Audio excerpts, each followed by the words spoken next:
السلام علیکم پیارے بچوں، آج ہم بہارستان اردو کی چھٹی کتاب میں سے گھوڑے اور ہرن کی کہانی پڑھنی ہے۔ یہ ہزاروں سال پرانی بات ہے، ایک ہرن اور گھوڑے میں بڑی دوستی تھی۔ کیا کہتے ہیں، ہزاروں سال پہلے پرانی بات ہے کہ ایک ہرن اور گھوڑے میں کیا تھی، بڑی دوستی تھی۔ ایک بار کسی بات پر دونوں میں جھگڑا ہوا تو ایک بار وہاں پہ ان کو کیا ہوتا ہے، جھگڑا ہو جاتا ہے۔ مار پیٹ کی نوبت آ گئی۔ ہرن ہلکا پھلکا اور پھرتیلا تھا، اس نے اچھل کر گھوڑے کو پیٹا۔ تو جو ہرن ہوتا ہے وہ کیا ہوتا ہے، ہلکا ہوتا ہے، اس نے بہت اس کو پیٹا، گھوڑے کو۔ مار پیٹ میں گھوڑے کو چوٹ آ گئی، تو جب اس نے ہرن اس کی پٹائی کی تو اس کو زخم آ گئی، اسے اپنے آپ کو سنبھالنا مشکل ہو گیا۔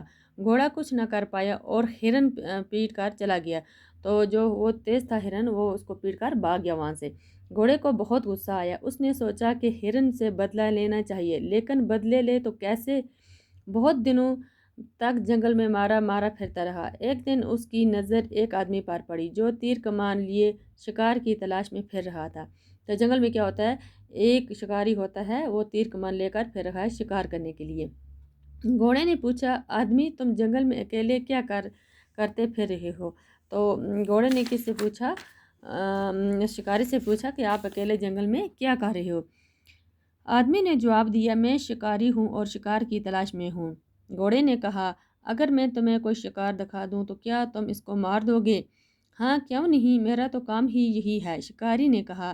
اب تو گھوڑا خوش ہو گیا، اس کی سمجھ میں ایک ترکیب آ گئی۔ اس نے شکاری سے کہا، اس جنگل میں ایک ہرن رہتا ہے، تم چاہو تو اس کو مار سکتے ہو۔ شکاری نے کہا، مارنے کی تو میں مار دوں گا، لیکن تم ہی بتاؤ کہ میں اس کے پیچھے کیسے دوڑ سکتا ہوں۔ ہاں اگر تم میری مدد کرو تو میں اسے مار دوں گا۔ گھوڑے نے کہا، میں تیار ہوں، بتاؤ میں تمہاری کیا مدد کروں؟ شکاری نے کہا، مجھے اپنی پیٹھ پر بٹھا لو اور وہاں سے لے چلو جہاں وہ ہرن رہتا ہے۔ گھوڑے نے شکاری کی پیٹھ کو اپنی پیٹھ پر بٹھا لیا تو شکاری نے کہا، بھائی گھوڑے بات سنو، اگر تمہیں اعتراض نہ ہو تو میں تمہارے منہ میں لگام ڈال دوں۔ لگام سے کیا ہوگا؟ گھوڑے نے پوچھا۔ شکاری نے کہا، لگام سے یہ فائدہ ہوگا کہ جس طرف ہرن نظر آئے گا میں اسی طرف لگام موڑ دوں گا، تم ادھر چل پڑنا، پھر میں اسے اپنا تیر کا نشانہ بنا دوں گا۔ گھوڑا تو ہر قیمت پر ہرن سے انتقام لینا چاہتا تھا۔ انتقام کس کو کہتے ہیں؟ بدلہ کو۔ اس نے کہا، اچھی بات ہے، تم میری منہ میں لگام ڈال دو۔ شکاری نے گھوڑے کے منہ میں لگام ڈال دی اور دونوں ہرن کی تلاش میں نکل پڑے۔ تھوڑی ہی دور گئے کہ ہرن نظر آیا۔ گھوڑے نے کہا، یہی وہ ہرن ہے، تم اسے مار ڈالو۔ شکاری نے گھوڑے کو اس کے پیچھے ڈال دیا۔ گھوڑا تیز تیز دوڑنے لگا، دوڑتے دوڑتے وہ ہرن کے بالکل قریب پہنچ گیا۔ شکاری نے تیر چلایا تو ہرن کے سینے پر لگا۔ ہرن نے بھاگنے کی کوشش کی لیکن تھوڑی دور جا کر وہ گر پڑا۔ اب گھوڑے نے اطمینان کی سانس لیا، اس کا دشمن مارا گیا۔